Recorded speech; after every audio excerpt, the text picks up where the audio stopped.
Well, hey there, YouTube. It's Petey, and I'm back from the procedure that I had done. I had a bone spur removed from this elbow here. At the pointiest part of my elbow there, it felt like um, almost like a bee sting, like a real sharp pain. If I if I placed my elbow on this pillow next to me, it would like shooting, stabbing pain from that point in my elbow. So I went in and they took the pictures of it, and then I got this arthritis gel, diclofenac gel, or whatever it's called.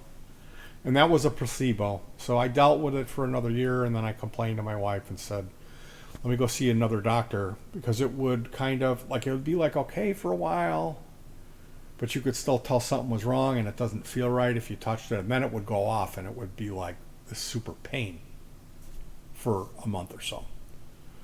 So it's something that it's like another thing with my body that's causing pain, especially on that left side.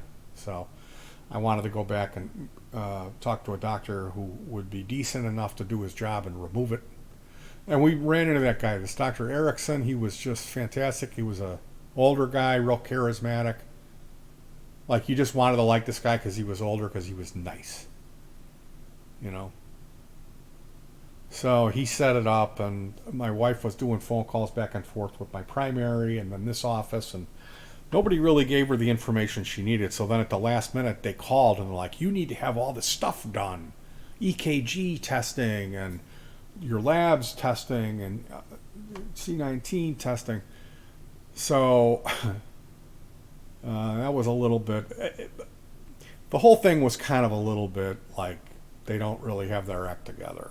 Up until, like, we went to the actual office where we were supposed to go, and somebody came out. They must have a security camera, and was like, can I help you? And we were like, yeah, we're here.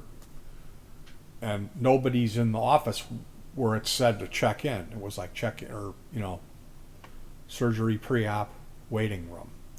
It was, all the lights were off. So she was like, that's because you have to go downstairs and check in. So we went downstairs, and like they had signs pointing us where to go, and then it curved around, and we went the other way, and then we saw the signs there that said, this is where you receiving or whatever. So we had to do that, and then once they called up there, and then we went back up and met the same person. Once we finally got in there, then everything was fine. So I had spoken with the anesthesiologist because I had had some issue before, and that anesthesia was great. I went further out there, I think, because coming back was like a long process. And I was all dopey yesterday for the whole rest of the day. I was not myself. But yeah, the procedure... he had said something in the preliminary visit about, oh, you lose a lot of blood, so I'll probably tourniquet you. Like, I wish he wouldn't have said that, because the two things I was worried about was the anesthesia and that tourniquet, which I was out. So I spoke with the anesthesiologist about my concerns, because I did have a reaction from the propofol. One time it seemed like the guy just slammed me with it, and my arm felt like it was filled with fire and exploding. And then I conked out.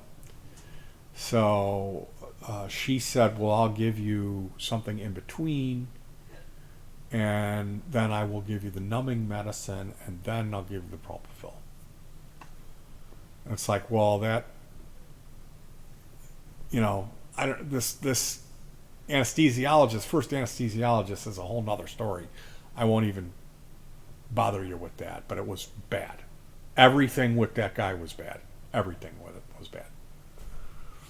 When I woke up, he was running, pulling the gurney through the door, and my hand with the IV needle in it was over the railing, and he biffed it into the door frame. So I had a black and blue bruise on my palm this big for 3 weeks afterwards. It hurts. That's how I woke up. And I screamed, and then he called security. These three giant guys in black football suits came running up, like they were going to take me out, because I screamed. I was going, ow, what the fuck? What did you do? And like all the nurses came and the doctors and everything. They were like, what's going on? I said, he ran me into the door frame. So now I've got on my he put on my records that I had a violent episode as a result of the anesthesia. So now I've got to tell them. I go, yeah, he whatever he did made my arm feel like it was going to explode. So then they go, oh well, I'll give you some numbing medicine. I'll give you something to calm you. And then from there out, those last 2 times I've had it, it's just been like I feel really high, I feel really good, and then I feel the propofol coming on real slowly. Which the propofol feels like you're under pressure a little bit, like you're underwater, and you're going out slowly, like you can't hold on. So I know what that propofol feels like, and he power slammed me with it. And that's why I didn't have any, there was no buzz, nothing. It was just fucking, and then, so it's like, what kind of an asshole? Like, and they, every time I talked to anybody about what happened, they were all like, oh, Ficarus, or whatever the guy's name was.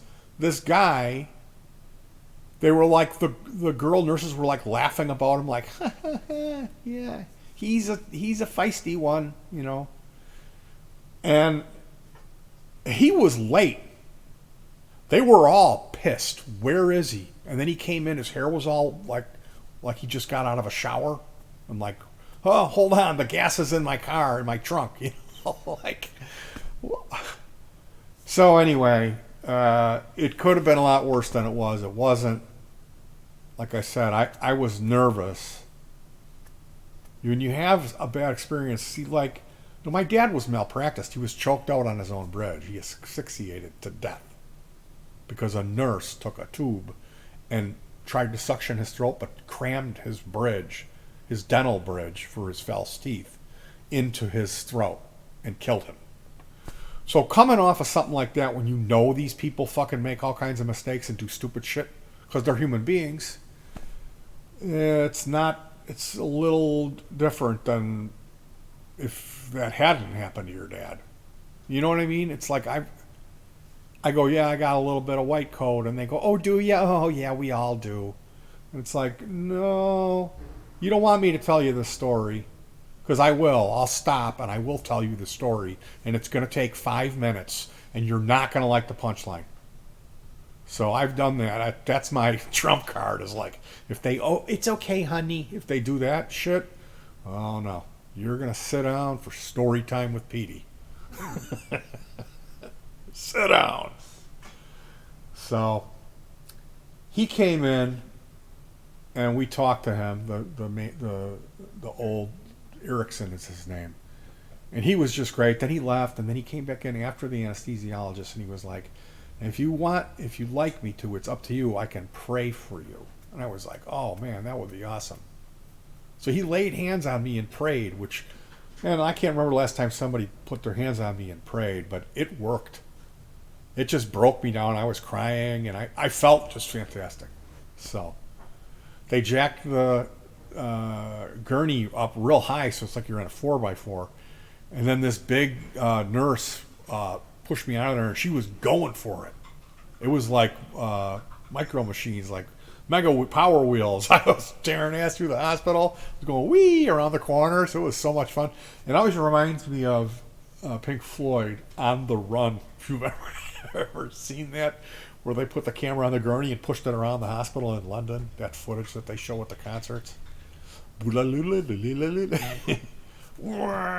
crash in the Stuka right into the operating theater, right? So the experience was great. I haven't poke prodded or tested this area. I've been keeping my arm, even if I didn't use this thing uh, in bed, but I've been keeping my arm protected in this position. So hopefully the recovery from this is going to be significantly lesser. There was some bursitis thing. I don't know if he removed some of that. I'll find out more when I go today. And that's what we're planning on doing. So it looks like there's a snowstorm coming up. I have no idea about that, if it's going to miss us or not. We celebrated my wife's birthday, which was really excellent. We were able to play our new set for her mom. And we've got some new equipment. I got this pair of subwoofers, and we brought the battery operated micro rig over there and set it up and played our new set, and she absolutely loved it, and she was like proud that I was her son-in-law. And it kind of explained like how we make this stuff and showed her some references to explain that. So she was really impressed. She was like blown away by it, and she loved the music because she knew the music. So that couldn't have been. That was like the most important thing to happen for me in a long time.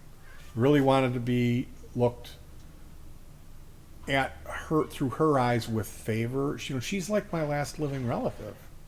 You know, and that was very important for me, and it went off really well. I screwed up the beginning of Rumble. I started talking, and I shouldn't have done that, but I got back into it and managed to pull it all together. And she claimed that she didn't notice it, but it sounded really good. It sounded really good. Donna used her 10, which we've never really used that. We've tested it here and played it at where you just turn it up just so you can hear it. Like, we don't want to bother the ignorant people that live upstairs to us who are jumping up and down and constantly boom banging and pounding and making noise. So yeah, we had never used this stuff, and we brought it over there, set it all up, and everything worked great, and it sounded really good.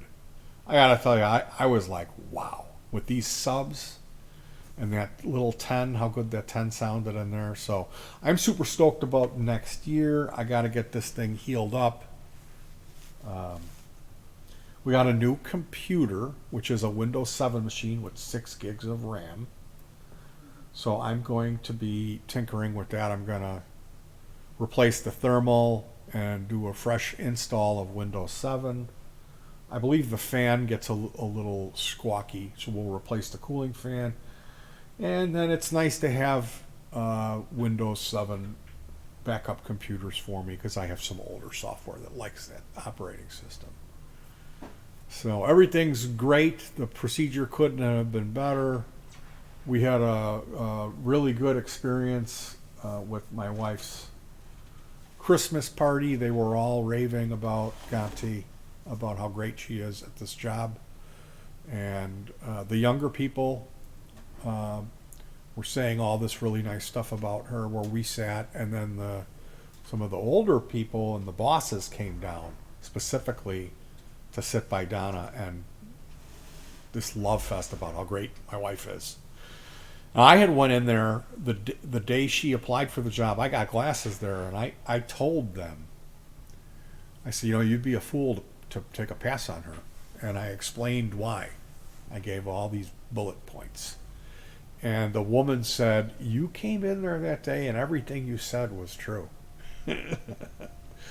So I was so proud to be her husband. I can't tell you. It was really, it couldn't have been a nicer experience. And the place was, it was a fancy filet mignon. And I had a fat tire, and then I had red wine with my dinner. Donna didn't drink, and it seemed like just about everyone else was hammered. Like there was some questionable Christmas party type behavior going on, and we were at the worst end of that. Where we sat was like the young people. So the fact that like when the other bosses came down and then like everyone else is like, I love you, man. Thank you for everything. You're not going to fire me, are you? And then like Donna and I are sitting there like with perfect posture, like totally fine. You know, it was apparent that we were both in control of our facilities. And Donna gave me a big laundry list of things, warning me not to be bragging about making psychedelic production or, you know, any of the stuff that I'm known to brag about. So I was on my best P's and Q's. And we did really good. I had a nice chat with the owner, and I was able to share an interesting story with him that he enjoyed. So I did good, and she did great. I was so proud to be with her that night. So it's just been an all-around general love fest. Like my granddaughter, my 2-year-old, she hugged me and did not let go for what seemed to me to be like 5 minutes. I had to sit down. I was like, I can't support this weight anymore. And then the dog, she's kind of a hyper dog. But Donna had got these melatonin calming treats, and they gave her one. So then she came over by me and just like didn't leave. She was just snuggling up by me, and I petted her for like 40 minutes. She was in on me. And then I had Lucia coming and grabbing onto me and hugging me. So it was like I had two special buddies. It was nice. And the baby is so cute and quiet. You'll look at her, and then she'll kind of contort her face, and it'll go into one of these crazy smiles where you don't know if it's gas or if she's smiling. But she did it enough. She's a smiler. She's one of these quiet, happy babies. And I was like that. My mom, when she was with us, she used to always go on about how I was happy and I wasn't fussy. And it's funny because I see this now. Like my older brother, I bet he was hyper and kind of problematic as opposed to me being kind of docile. Because that's how I'm seeing it with this situation. These two girls. Lucia is completely out of her mind. Like she's going into that terrible too. Well, she's terrible too. And it was cute, and they were relieved that I was there as her plaything for the first couple hours. But then, like when we went down to eat, she was playing choo-choo under the table, just around and around and around and around, and like, yeah. And that turned into some other like crying stuff that went on a little bit intense. So I just, the only thing I have to say about that is that's how you choose to raise your kids. If you don't go way out there and lay the law down and have a threat and discipline them verbally, they will run the show. And that's, you just have to deal with it. You just have to ignore it or laugh about it. And then eventually it'll go away after a few years. So that's how most people tend to deal with that, is they just say, we have kids and this is our life. It's a living hell for, 4 years or 5 years from when you had them. You can't do anything. And it just changes you and kind of turns you into a jaded, hopeless adult. My philosophy was that they're people and that you mold them. And that I wanted us to experience all that joy and happiness that life can offer together. So rather than just being like, oh my God, we can't do anything, we have kids, we would take them outdoors. We would go to places where it was okay for them to scream at the top of their lungs and run around like a forest preserve. And then they got their yayas out, and then they were asleep in the car on the way home. And our kids were always up at midnight. They were never. We didn't put them to bed at 5:30. You know. So it is what it is, and like I love my kids and I love my grandkids too. But it's just going to be challenging until they grow out of this stage, because there's two of them now that are in that. The boy and the girl are both. And as it is of now, my one daughter has self-diagnosed her son as being hyperactive. So I don't know where that's going to lead. I can only imagine he'll be medicated soon, and he'll be whatever alphabet ailment that they like to prescribe. And they just didn't have that stuff when we were coming up, did they? Your parents had a paddle, or your dad took his belt off, but the kids weren't taking methamphetamine salts. And in case you don't know what I mean, that's Adderall. Look up Adderall. It's meth salts. It's speed. That's all that it is. And better yet, crush one up and cut it into 8 lines. And then take one of those 8 lines and cut that into 8 and do one of those lines and get back to me in a couple of days when you've cleaned your apartment, your storage unit, washed your car, and you're over there helping your neighbors. All right, you guys, I'm going to cut you loose.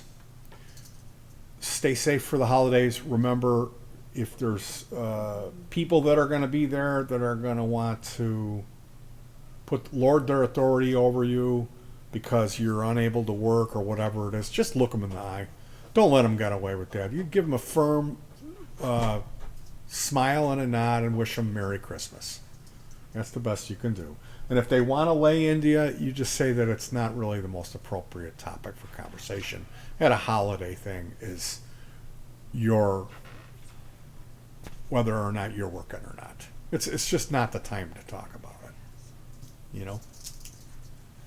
We can find many more interesting things to consider than whether or not I'm really disabled or I'm faking or not. And watch out for the hard stuff. Get into the snacks if you're going to be juicing it up. Try not to make it you're much better having 2 at the party. You really are. So that's my advice about the holidays. I always try to give advice, and it's for me. None of this is for you. This is me talking to me. So I wish you a Merry Christmas and a Happy New Year. Peace.